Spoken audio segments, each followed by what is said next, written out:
Ils risquent leur vie dans l'espoir d'une vie meilleure. Des milliers d'hommes, de femmes et d'enfants entreprennent un voyage incroyablement dangereux pour rejoindre l'Union européenne. Depuis 20 ans, plus de 16 000 personnes ont trouvé la mort en tentant de franchir ces frontières. Malgré des contrôles toujours plus stricts, les migrants continuent d'arriver en empruntant des itinéraires périlleux, comme en passant par le Maroc. Le reportage de Paul Hackett.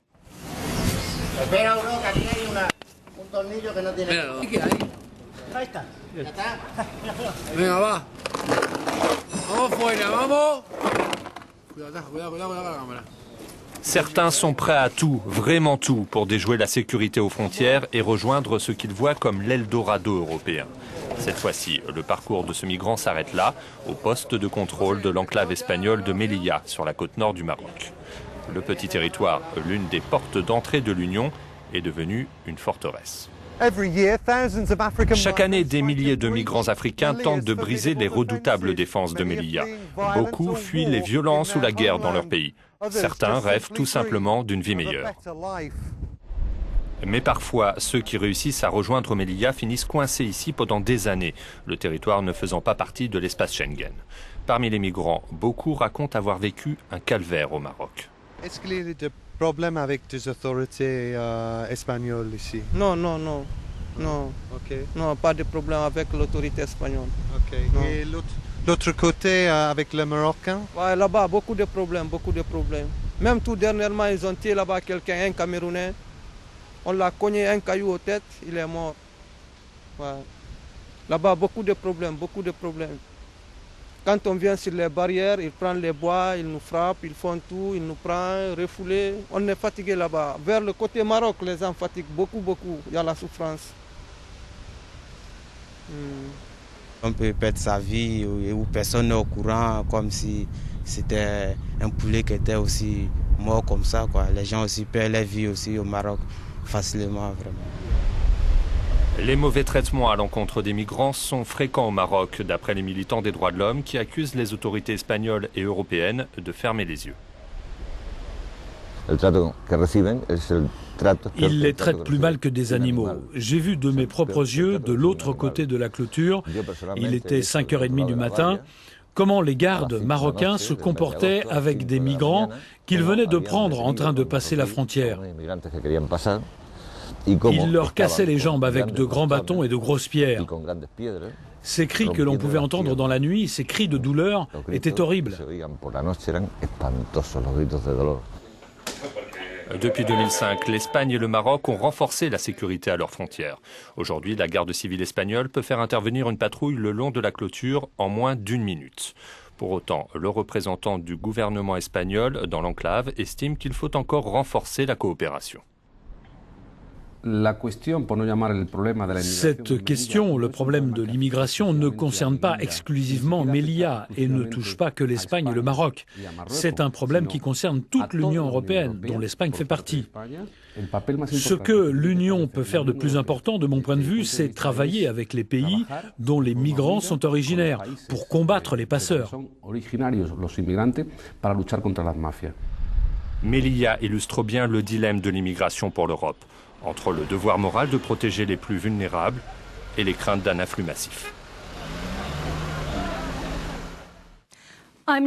Nous accueillons le directeur général de la Commission européenne pour les affaires intérieures, Stefano Manservisi, et l'ambassadeur du Maroc auprès de l'Union européenne, Menouar Alem. Merci, messieurs.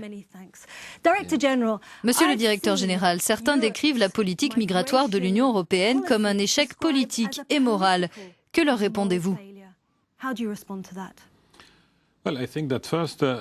D'abord, les images que nous avons vues, c'est précisément ce que nous voulons éviter. Premièrement, la politique migratoire de l'Union européenne, tout d'abord, est une politique commune depuis seulement quelques années. Deuxièmement, nous devons définir non seulement les conditions d'entrée et de séjour, mais aussi les objectifs que nous voulons avoir. Et par conséquent, il est extrêmement difficile en cette période de crise économique où d'un côté, on sait qu'on a besoin d'avoir plus de migrants sur nos marchés du travail et où de l'autre, nos populations ne sont pas totalement habituées à vivre avec cette réalité. La meilleure façon d'aborder cette question, c'est de se doter d'une politique d'immigration légale et de mobilité crédible. Monsieur l'ambassadeur, êtes-vous satisfait de la gestion de vos frontières avec l'Europe? Ces images démontrent d'abord qu'on a affaire à une question qui est extrêmement complexe. Mais est-ce que vous êtes satisfait de la gestion de vos frontières? Non, dans le cas actuel, parce que nous avons besoin d'intégrer plusieurs dimensions dans la gestion de la question migratoire, sur le plan global, sur le plan régional, sur le plan sécuritaire. Parce que Monsieur le directeur général, êtes-vous au courant de ces atteintes aux droits de l'homme dont font état nombre d'ONG au Maroc? Oui, nous sommes au courant. Les avez-vous condamnés? Oui, nous les avons condamnés. Mais, chose plus importante, parce que condamner puis passer à autre chose, ça ne suffit pas, ce que nous avons dit aux partenaires marocains, c'est « voyons ce que nous pouvons faire ensemble ». Nous avons récemment conclu un accord sur un partenariat pour la mobilité qui repose notamment sur la protection internationale et où, comme l'a dit Monsieur l'ambassadeur, nous reconnaissons beaucoup de choses.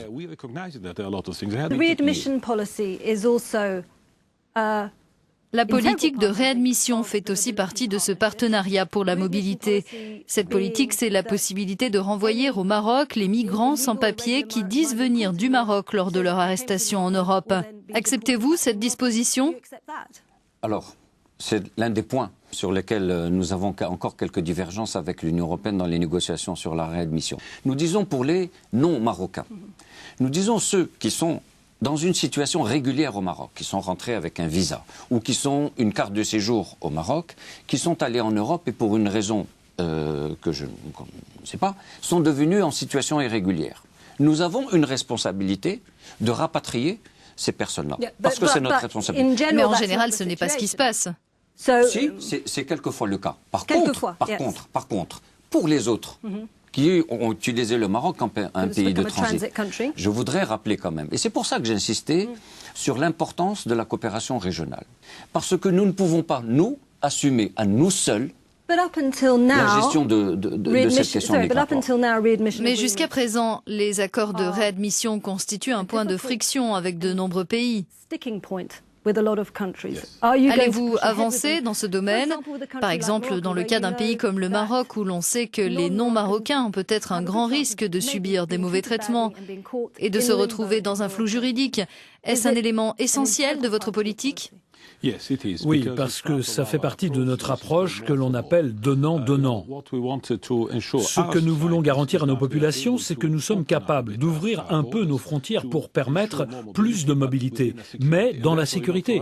C'est pourquoi, selon nous, l'accord de réadmission est un élément essentiel. Mais l'ambassadeur a lui-même évoqué une approche plus globale. Les Marocains ne peuvent agir seuls, ils ont besoin de l'aide de l'Union. Chacun doit assumer sa responsabilité. Si nous voulons vraiment trouver les solutions pérennes à cette question, il faut que chacun assume sa responsabilité. Si vous laissez penser que le Maroc doit seul assumer la responsabilité de gérer le laxisme, je le dis, j'utilise ce terme, le laxisme de certains pays qui laissent, au mieux, qui laissent passer ces gens-là, au pire, souvent le cas, de favoriser leur rentrée au Maroc, nous ne pourrons pas indéfiniment trouver les solutions idoines. Et nous nous retrouverons confrontés avec des images comme celles que nous voulons voir. Il n'y a aucune certitude que ce partenariat pour la mobilité devienne effectif, parce qu'ici, il y a des points de désaccord entre vous. Non, ce qui est certain, c'est que nous nous sommes mis d'accord sur nos objectifs. Donc aujourd'hui, nous devons négocier sur nos actions. Mais si nous voulons mettre en place un régime qui est crédible en termes d'état de droit, d'applicabilité, d'acceptabilité pour nos populations, nous devons tous être capables de gérer nos propres frontières. L'Afrique du Nord est l'une de vos priorités. Oui, mais l'accord politique sur le futur partenariat pour la mobilité est le premier à être signé avec un pays africain. Monsieur l'ambassadeur? C'est l'un des problèmes sur lesquels on a eu quelques divergences avec l'Union européenne. Nous avions le sentiment, nous, pays du Sud, qu'il y avait, semble-t-il, une politique qui était beaucoup plus globale à l'endroit des pays de l'Est, par exemple, et peut-être beaucoup plus sécuritaire, beaucoup plus discriminatoire, à notre sens, vis-à-vis des pays du Sud. Le deuxième élément dont je voudrais vous parler, parce que vous avez parlé du cas humanitaire, et j'ai eu l'occasion de m'en exprimer devant des commissions de droits de l'homme au Parlement européen avec différentes ONG. On a l'impression que le Maroc bloque, est un gendarme qui bloque l'accès à l'Europe de ces personnes-là. Mais vous êtes mandaté pour le faire. Dans certains cas, bien sûr, nous assumons quand même une responsabilité de gérer nos frontières. Mais j'ai dit souvent, ces personnes-là, quel est le droit élémentaire pour ces personnes? Je parle de ces immigrants clandestins. C'est d'adhérer à leur choix. Et leur choix, c'était quoi? C'était de venir en Europe.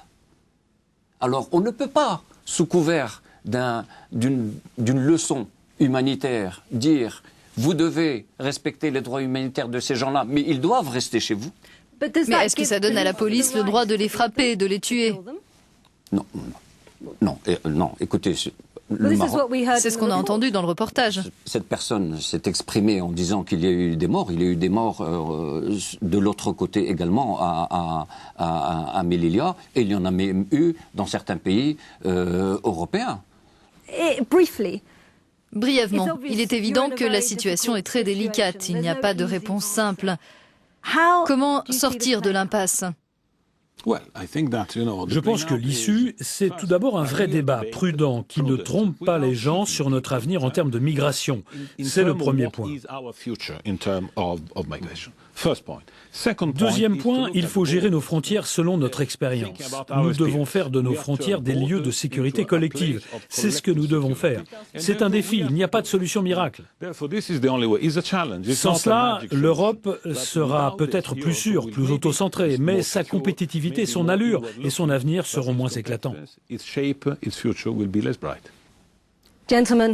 Messieurs, merci beaucoup. C'est définitivement un sujet épineux.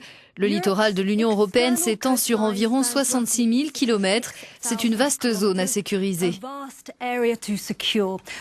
N'hésitez pas à nous faire part de vos réflexions. Les autorités devraient-elles renforcer les contrôles aux frontières ou mieux coopérer avec les pays non européens? Notre débat se poursuit sur les réseaux sociaux. Rendez-vous dans un mois pour une prochaine édition d'On the Frontline.